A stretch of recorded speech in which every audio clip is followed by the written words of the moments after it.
എല്ലാവർക്കും നമസ്കാരമുണ്ട്. നമുക്കിന്ന് ഞാൻ പല വീഡിയോ ഇട്ടപ്പോഴും പലരും നമുക്ക് ചോദിക്കുന്നത് കൈ മാത്രമായിട്ട് വെട്ടുന്ന ഒരു വീഡിയോ ഇടണം. കാരണം ഞാൻ കൈയും കൂടെ ചേർത്തുള്ള വീഡിയോ ആണ് സാരി ബ്ലൗസിൻ്റെ കൂടുതൽ വിട്ടത്. അപ്പം ഞങ്ങൾക്ക് പഫുള്ള കൈയുടെയാണ് അതിൻ്റെ ഇട്ട് തരണം, സാധാ കൈയുടെയൊക്കെ ഇട്ട് തരണം ഒരുപാട് പേര് അഭിപ്രായം എടുത്തു. അപ്പോൾ ഇന്നത്തെ വീഡിയോയിൽ നമ്മൾ ഉൾപ്പെടുത്തിയിരിക്കുന്നത് കൈ വെട്ടുന്നത് എങ്ങനെയാണെന്നും കൈക്ക് നമ്മൾ കണക്കും പ്രകാരമുള്ള ലൂസ് കാര്യങ്ങളൊക്കെ എങ്ങനെ കൊടുക്കുമെന്നും കൈ രണ്ടായിട്ട് മടക്കി ഇട്ട് കഴിഞ്ഞില്ലേ നാലായിട്ട് മടക്കി ഇട്ട് കഴിഞ്ഞാൽ നമ്മൾ ആ ലൂസ് എങ്ങനെയാണ് ഒത്തു നോക്കുന്നതെന്നും. അപ്പോൾ ചിലർക്കെന്ന് പറഞ്ഞാൽ ഈ കൈ മടക്കി ഇടുന്ന എത്രത്തോളം ലൂസ് വേണം, അതായത് ഈ ഭാഗത്തെ ഇങ്ങനെ നമ്മൾ അളക്കുന്ന ഈ ഒരു ലൂസ് എത്ര വേണമെന്നും, പിന്നെ നമ്മൾ ബോഡി വണ്ണത്തിൽ നിന്ന് എങ്ങനെയാണ് കണക്ക് കൂട്ടി ഇത് താഴോട്ട് താക്കുന്നതെന്നും ഉള്ള പല രീതിയിലും ചോദിച്ചിട്ടുണ്ട്. പിന്നെ എങ്ങനെയാണ് ഈ ഷേപ്പ് ക്ലിയർ ചെയ്യുന്നത്, പിന്നെ ഫ്രണ്ട് നമ്മൾ കുഴിച്ച് വെട്ടുമ്പോൾ എത്രത്തോളം കാര്യങ്ങൾ ശ്രദ്ധിക്കണം. അപ്പോൾ ഇങ്ങനത്തെ കാര്യങ്ങൾ ഉൾപ്പെടുത്തി നിങ്ങൾക്ക് എല്ലാവർക്കും കൈയുടെ കാര്യത്തിലുള്ളൊരു സംശയം, അതെനിക്ക് തോന്നുന്നു ഒരു 10-12 പേരെങ്കിലും മേളിൽ നമുക്ക് കൈയുടെ ഇതേപ്പറ്റി ഇട്ടിട്ടുണ്ട് സംശയങ്ങൾ ചോദിച്ചു. എപ്പോഴും കൈ വെട്ടാൻ നേരം നമ്മൾ ആദ്യം ചെയ്യേണ്ടത് 1/2 ഇഞ്ച് മാർജിൻ നിർബന്ധമായിട്ട് നമ്മൾ ഇങ്ങനെ കൊടുക്കണം. 1/2 ഇഞ്ച് മാർജിൻ നിർബന്ധമായിട്ട് കൊടുക്കണം ഇതെന്നുള്ള കാര്യം. പിന്നെ നമ്മൾ ചോദിക്കേണ്ടത് എത്രത്തോളമാണ് നമുക്ക് ഇറക്കം. അപ്പോൾ 9 ഇഞ്ചാണ് നമുക്ക് ഇറക്കം, കൈയുടെ ഇറക്കം വരുന്നത് 9, ഈ 9. പിന്നെ 1.25 ഇഞ്ചാണ് നമ്മൾ ഹെമ്മിങ്ങിന് കൊടുക്കേണ്ട ഒരു തുല്യമായ കണക്ക്. 1.25 ഇഞ്ചെന്ന് പറഞ്ഞിരിക്കുന്ന ഒരു കണക്ക് എന്തെന്ന് വെച്ചാൽ പകുതി പപ്പാതി മടക്കി നമുക്ക് 3/4 ഇഞ്ച് വെച്ചിടാം, ഇല്ലെങ്കിൽ 1 ഇഞ്ച് കണക്ക്. ഈ 3/4 1 നമ്മുടെ ഹെമ്മിങ്ങിൻ്റെ വീതി കാണുമ്പോൾ മൊത്തത്തിൽ നമുക്കൊരു ഭംഗി തോന്നുന്ന കണക്ക്. അതായത് ഹെമ്മിങ് ചെയ്ത് ഫിനിഷ് ചെയ്ത് വരുമ്പോൾ 1 ഇഞ്ചിൽ 1 പോയിൻ്റ് കുറഞ്ഞിരിക്കുന്നതാണ് ഉചിതം. ഒന്നിൽ നിന്നും മേളിലോട്ട് പോയാൽ ആ കൈക്ക് മൊത്തം ഒരു അഭംഗിയായിരിക്കും. അത് യഥാർത്ഥമായിട്ടുള്ള തിയറി 1 ഇഞ്ചിൽ 1 പോയിൻ്റ് കുറവ്, ഇല്ലെങ്കിൽ 1 ഇഞ്ചിന് ഒരു കാരണവശാലും മുകളിലേക്ക് പോകരുത്. അപ്പോൾ നമുക്ക് 1.25 ഇഞ്ച് ഇട്ടാൽ തുല്യമായി തന്നെ ഈ കൈയുടെ കണക്ക് നമുക്ക് കിട്ടാൻ സാധ്യതയുണ്ട്. ഇതിന് തമ്മിൽ കൃത്യമായി തന്നെ നിങ്ങൾ വരയ്ക്കണം. പഠിച്ചുകൊണ്ടിരിക്കുന്ന സമയത്ത് നമ്മൾ ഇതുപോലൊരു ഷേപ്പ് സ്കെയിലും ഇതുപോലൊരു സ്ട്രെയിറ്റ് സ്കെയിലും ഇതുപോലൊരു ഷേപ്പ് സ്കെയിലും നമ്മൾ വാങ്ങി വെക്കണം. അത് നിർബന്ധമായ ഒരു കാര്യമാണ്. കാരണം നമ്മൾ തയ്യലുമായിട്ട് മുന്നോട്ട് പോകുമ്പോൾ എപ്പോഴും യാഥാർത്ഥ്യമായിട്ട് നമുക്ക് പറയാനുള്ളത്, നമ്മൾ സ്വന്തമായിട്ട് വെട്ടി സ്വന്തമായിട്ട് തയ്ക്കുമ്പം അതിന് വലിയ കാര്യമായിട്ടൊന്നും നമുക്ക് പറയാനില്ല. ആരും നമ്മളോട് കംപ്ലൈൻറ്റ് പറയാനില്ല. നമ്മുടെ സ്വന്തമായിട്ട് തയ്ക്കുന്നു, സ്വന്തം വെട്ടുന്നു, നമ്മൾ സ്വയമേ ഇടുന്നു ഒത്തിരി പേരുണ്ട്. അവർക്കാകുമ്പോൾ അധികം നോക്കണമെന്നില്ല. യഥാർത്ഥമായിട്ടും കട്ടിങ്ങിൻ്റെ ഒരു വശം നമുക്ക് എപ്പോഴും മനസ്സിലാകുന്നത്, നമ്മൾ കട്ട് ചെയ്ത ഒരു ഉരുപ്പടി ഒരു ബ്ലൗസ് ചുരിദാർ അറിയാവുന്ന ഒരു ടൈലറിന് നമ്മൾ സ്റ്റിച്ച് ചെയ്യാൻ കൊടുക്കണം. തയ്ക്കാനായിട്ട് മാത്രം വരുന്നവരുണ്ട്.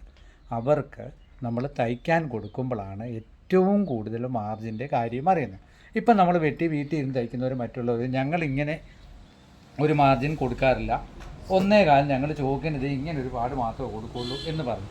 പക്ഷേ അതല്ല, നമ്മൾ ഈ കൊടുത്തിരിക്കുന്നത് നമ്മൾ വേറൊരു തയ്ക്കാൻ കൊടുക്കും. അവൻ നമ്മുടെ കടയിൽ പീസ് വർക്കിനിരിക്കും. അപ്പോൾ അവന് മനസ്സിലാവും ഇത് കൊടുത്തിരിക്കുന്ന തയ്യൽ തുമ്പാണ്, ഇത് കൊടുത്തിരിക്കുന്നത് ഹെമ്മിങ്ങിനാണ് ആണല്ലോ. അത് തീർച്ചയായിട്ടും ആര് തർക്കിച്ചാലും ഇല്ലെങ്കിലും നമ്മുടെ ഒരു മനോഭാവം ആ തയ്ക്കുന്ന വ്യക്തി അറിഞ്ഞിരിക്കണം. ഇപ്പോൾ എന്നോട് ഒരാൾ പറഞ്ഞു, ഞാൻ 20 വർഷമായിട്ട് സ്കെയിൽ ഉപയോഗിക്കാറേ ഇല്ലെന്ന്. പക്ഷേ സ്കെയിൽ ഉപയോഗിക്കാത്ത എന്താണ്, അവർ തന്നെ വെട്ടി അവർ തന്നെ തയ്ക്കുന്നു എന്നുള്ളൂ. വേറൊരു തയ്യക്കാരൻ നമ്മൾ കൊടുക്കുമ്പോൾ നമ്മൾ ഇങ്ങനെ തന്നെ കൊടുത്താൽ ആ തയ്യക്കാരന് ഈസി ആയിരിക്കും. അതുപോലെ തന്നെ നമ്മുടെ കട്ടിങ്ങിനോട് അവർക്കൊരു ബഹുമാനവും തോന്നും. ഇത്രത്തോളം നിങ്ങൾ മനസ്സിലാക്കി വെച്ചോണം, എങ്കിലും ഒരു പ്രൊഫഷണലായ ഒരു രീതിയിൽ നമുക്ക് മുന്നോട്ട് പോകാൻ പറ്റുള്ളൂ. ഇപ്പോൾ ഇത്രയും കാര്യമാണ്. പിന്നെ നമുക്ക് ചെയ്യേണ്ടത് ബോഡി വണ്ണത്തിൻ്റെ 10/1 നമുക്ക് കണക്ക് കൂട്ടി ഇടാം. അപ്പോൾ ചിലർ എന്താ പറയുന്നറിയോ, 10/1 നമ്മൾ തയ്യൽ തുമ്പ് ഇവിടുന്ന് നോക്കണോ അത് തയ്യൽ തുമ്പ് കഴിച്ച് നോക്കണോ, തയ്യൽ തുമ്പ് കഴിച്ച് തന്നെ നമ്മൾ 10 ഇഞ്ചിൽ 10ൻ്റെ 4/1 1/2 ഇഞ്ച് കുറച്ച് ഇടാം, 1/2 ഇഞ്ച് കൂട്ടി നമുക്കിടാം കേട്ടോ. അല്ലെ 10/1 കിട്ടുന്ന ആ ഒരളവ് തന്നെ നമ്മൾ ഇവിടെ നിന്ന് ഇട്ടാൽ, കൈനീളം കുറവാണെങ്കിൽ നമ്മൾ 1/2 ഇഞ്ച് കുറയ്ക്കുക. എന്നിട്ട് ഇങ്ങനെ നമ്മൾ വരയ്ക്കണം. മനസ്സിലാവും? ഇതും വരച്ചിട്ടേ ഉള്ളൂ നമ്മൾ തീർച്ചയായിട്ടും കൈ വെട്ടാൻ തുടങ്ങാവുള്ളൂ. അപ്പം അത് മനസ്സിലായല്ലോ. ഓക്കെ. ഇനി ഈ ഒരു തിയറി എങ്ങനെയാണ് ലൂസ് ഇടുന്നതെന്ന് വെച്ചാൽ പറഞ്ഞു തരാം. ബോഡി വണ്ണത്തിൽ നിന്നും 3 ഇഞ്ച് കുറയ്ക്കണം. 3 ഇഞ്ച് ഏത് ബോഡി വണ്ണമാണെങ്കിലും അതിൻ്റെ നിന്നും 3 ഇഞ്ച് കുറച്ചിട്ട് 1/4 നമ്മൾ 1/4 ഇഞ്ച് കൂട്ടി ഇവിടെ കൊടുക്കണം. മനസ്സിലായോ? 10 ഇഞ്ച് നമുക്ക് ബോഡി വണ്ണമുള്ള ഒരു ബ്ലൗസ് ആണെങ്കിൽ നമ്മൾ എന്ത് ചെയ്യണം? നമ്മൾ അതിൻ്റെ 3 ഇഞ്ച് കുറച്ച് 37, 37ൻ്റെ 1/4 9.25 നമുക്ക് കിട്ടുന്ന പോലെ വേണം എപ്പോഴും കൈ ലൂസ് കൊടുക്കാൻ. അതായത് നമ്മൾ 4 പീസ് ഇങ്ങനെ എടുത്ത് മടക്കിയിടുമല്ലോ. ഇങ്ങനെ മടക്കിയിടുമ്പോൾ നമ്മൾക്ക് മടക്കിയിടേണ്ട ഒരു ലൂസ് എന്ന് പറഞ്ഞാൽ ബോഡി വണ്ണത്തിൻ്റെ 1/3 കുറച്ച് നമുക്ക് കിട്ടും. അതിൻ്റെ 1/4 1/4 ഇഞ്ച് കൂട്ടിയും കുറച്ച് നമുക്ക് ഈ ലൂസ് കണ്ടുപിടിക്കും. അത് പ്രത്യേകം ഒന്ന് എഴുതിയിടണം. എങ്ങനെയാണ്? ബോഡി വണ്ണം നമുക്കിപ്പോൾ എത്രയാണ്? 40 -3 കിട്ടിയ 37. 37ൻ്റെ 4/1 9.25. ഈ 9.25-ൽ 1/4 ഇഞ്ച് കുറച്ചും കൂട്ടിയും നമുക്ക് കിട്ടുന്ന പോലെ എപ്പോഴും തുണി 4ആയിട്ട് മടക്കി ഇടുമ്പോൾ നിങ്ങൾ അത് ശ്രദ്ധിച്ചോണം. ഇപ്പോൾ ഏകദേശം അതിൻ്റെ ഒരു കാര്യം മനസ്സിലായല്ലോ. ഓക്കെ. പിന്നെ നമ്മളിപ്പോൾ അടിവശം നമുക്ക് 12 ഇഞ്ച് 6 ഇഞ്ച് ഇവിടെ മാർക്ക് ചെയ്തു. പിന്നെ നമ്മൾ എങ്ങനെയാണ് ചെയ്യുന്നത്? നമ്മൾ ബോഡി വണ്ണത്തിൻ്റെ 1/4 നമുക്ക് എങ്ങനെ വേണം? 1/4 1 ഇഞ്ച് കുറച്ചാണ് നമുക്ക് കൈക്കുഴി കിട്ടേണ്ടത്. മനസ്സിലായോ? എങ്ങനെ? ബോഡി വണ്ണം 40 ആണെങ്കിൽ 40ൻ്റെ 1/4 10. ആ 10ൽ 1 ഇഞ്ച് കുറച്ച് വേണം നമുക്ക് എന്ത് കിട്ടാൻ? കൈക്കുഴി കിട്ടാൻ. മനസ്സിലായോ? അപ്പോൾ അങ്ങനെ കൈക്കുഴി കിട്ടുമ്പോൾ എത്ര വരും?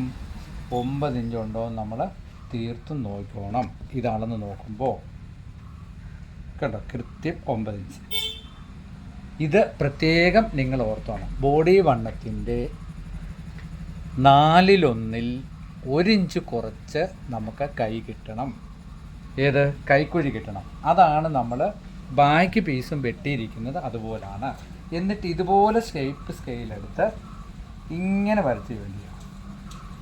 ഇവിടെയും 1.25 ഇഞ്ച് കിട്ടുന്ന പോലെ ഇങ്ങനെ വരച്ച്. ഇപ്പം തന്നെ നിങ്ങൾക്ക് എന്ത് മനസ്സിലാവും? ഈ കൈക്ക് ഓട്ടോമാറ്റിക്കായിട്ട് ഒരു ഷേപ്പ് വന്ന് നിങ്ങൾക്ക് കാണാൻ കണ്ടോ. ഇങ്ങനെ നോക്കിയാലും തിരിച്ചിങ്ങനെ നോക്കിയാലും കറക്റ്റായിട്ട് നമുക്ക് കൈക്കൊരു ഷേപ്പ് വന്നത് കണ്ടല്ലോ. ഇതാണ് കൈയുടെ യഥാർത്ഥമായ തിയറി. ഇല്ലെങ്കിൽ ചിലർ എന്ത് പറയുമെന്നറിയോ? വേറൊരു കാര്യം ഞാൻ പറഞ്ഞിട്ടുണ്ട്. ഇത് തമ്മിലടക്കം എത്രയുണ്ട്? 8.25. ഇതിൻ്റെ സെൻറ്റർ പോർഷൻ 4 ഒരു പോയിൻറ്റ്. ഇതാ ഇങ്ങനെ മാർക്ക് ചെയ്യും.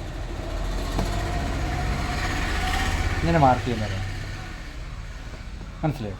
എന്നിട്ട് ഇതിൻ്റെ 4-1 വേണം, 2-1 ഇങ്ങനെ പിടിക്കും. എന്നിട്ട് ഈ 2-1 മാർക്ക് ചെയ്യും.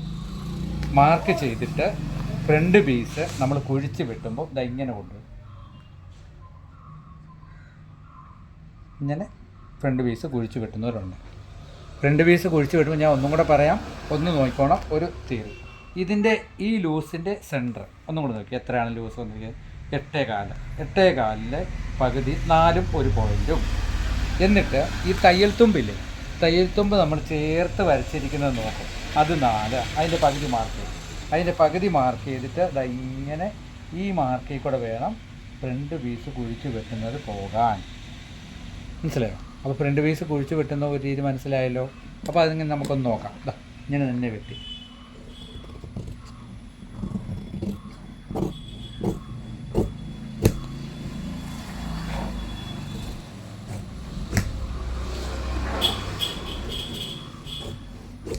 കൈ ഇങ്ങനെ വെട്ടി. അപ്പോൾ നിങ്ങൾക്ക് യഥാർത്ഥമായിട്ടും ഉണ്ടോ ഫ്രണ്ട് പീസ് നമ്മളിങ്ങനെ കൈ നൂർത്തിട്ട് കാണിച്ചു തരാം. കൈ നൂർത്തിട്ടിരിക്കുന്നുണ്ടോ? നൂർത്തിട്ടിട്ട് ഇങ്ങനെ വേണമെങ്കിലും നിങ്ങൾക്ക് കൈ വെട്ടിയെടുക്കാം. അങ്ങനെ നമുക്ക് കൈക്ക് ഒരു ഷേപ്പ് വരുത്താം. മനസ്സിലായോ? ഇനി അതല്ല, വേറൊന്നും കൂടെ ഞാൻ കാണിച്ചു തരാം. ഫ്രണ്ട് പീസ് ഞാൻ എൻ്റെ ഒരു തിയറിയിൽ പെട്ടെന്ന് നമുക്ക് ഫ്രണ്ട് കുഴിച്ച് വെട്ടുന്നൊരു തിയറി എന്നാന്ന് പറഞ്ഞാൽ 1.25 ഇഞ്ച്, അതായത് നമ്മൾ മാർക്ക് കൊടുക്കാം.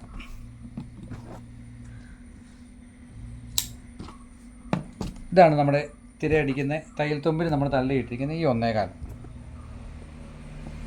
പിന്നെ അത് നിങ്ങൾക്ക് ആ ഒരു കണക്ക് മനസ്സിലാകുന്നില്ലെങ്കിൽ ഇതാ 1.25 ഇഞ്ച് ഇവിടെ മാർക്ക് ചെയ്തു,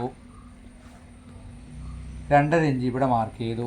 ഇതിൻ്റെ രണ്ടിൻ്റെയും നടുക്ക് നോക്കണം. 5.5, 2.25. ഈ 2.25 ഇഞ്ച് വരുന്ന പോലെ ഇവിടെ നിന്ന് ഇങ്ങനെ വെട്ടി കത്രിക തുടങ്ങി ഇങ്ങനെ വേണേലും നമുക്ക് ഫ്രണ്ട് പീസ് മാർക്ക് ചെയ്ത് വെട്ടാം. അപ്പം നിങ്ങൾക്ക് ഏതാണ് എളുപ്പം എന്ന് തോന്നുന്നത് തീർച്ചയായിട്ടും ആ രീതിയിൽ എഴുതിയിടുക. ഇപ്പോൾ ബുക്ക് എടുത്തിട്ട് കൈയുടെ മാത്രമായിട്ട് ഇത്രയും പറഞ്ഞ കണക്കുകൾ എഴുതിയിടണം.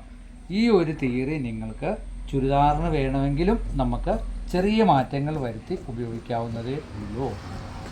നിർബന്ധമായിട്ട് എനിക്ക് പറയാനുള്ളത്, മാർക്ക് ചെയ്യുന്ന കാര്യത്തിലും വരയ്ക്കുന്ന കാര്യത്തിലും ഒരു മടിയും കാണിക്കരുത്.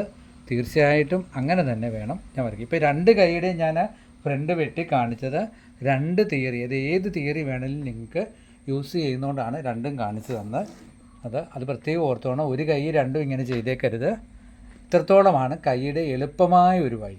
ഇനി നമുക്ക് പഫ് വെട്ടുന്ന കൈയുടെ അടുത്തൊരു വീഡിയോയിൽ കാണിച്ചു തരാം. ഇതിപ്പം വലിയൊരു ലോങ് വീഡിയോ ആയിപ്പോവും. അപ്പോൾ സാരി ബ്ലൗസിൻ്റെ കൈ മാത്രമായിട്ടുള്ള വീഡിയോ നിങ്ങൾ ബുക്കിൽ എഴുതിയിട്ട് മുന്നോട്ട് പോവുക. ഇത് കൂടാതെ തന്നെ ഞാൻ 1 by 1 ആയിട്ട് കൈ, ഫ്രണ്ട്, ബാഗ് പോലെ അങ്ങനെ ഒരു ക്ലാസ്സും കൂടെ നിങ്ങൾക്ക് എടുത്തു തരാം. ക്ലാസ് എല്ലാവർക്കും ഉപകാരമാകട്ടെന്നും എല്ലാവർക്കും ഒരു ഗുരുമുഖത്ത് നിന്ന് പറഞ്ഞു തരുന്നുള്ളൂ, സത്യസന്ധമായിട്ട് പറഞ്ഞു തരുന്നു. ഇതെല്ലാം മനഃപ്പാഠമാക്കി നല്ല ടൈലറാകാനും നിങ്ങളുടെ നാട്ടിൽ നല്ല സാരി ബ്ലൗസിൻ്റെ മേക്കറാകാനും പൈസ ഒക്കെ സമ്പാദിക്കുവാനും ഈശ്വരൻ്റെ അനുഗ്രഹം എന്നും കിട്ടട്ടെ എന്ന് നിറഞ്ഞ മനസ്സോടുകൂടി പ്രാർത്ഥിച്ചുകൊണ്ട് നിർത്തുന്നു. നന്ദി, നമസ്കാരം. വീഡിയോ ഇഷ്ടപ്പെട്ടാൽ ഷെയർ ചെയ്യണം. കൂടാതെ നിങ്ങൾ നല്ല കമൻറ്റുകൾ ഇടണം. ഓൾ ബട്ടൺ അമക്കി വെക്കണം. എങ്കിലേ ഒരു ഡെയിലി ഇടുന്ന നോട്ടിഫിക്കേഷൻ നിങ്ങൾക്ക് കിട്ടുകയുള്ളൂ. അപ്പോൾ എല്ലാവർക്കും ഒരിക്കൽ കൂടി നന്മകൾ പറഞ്ഞുകൊണ്ട് നിർത്തുന്നു. Thank you.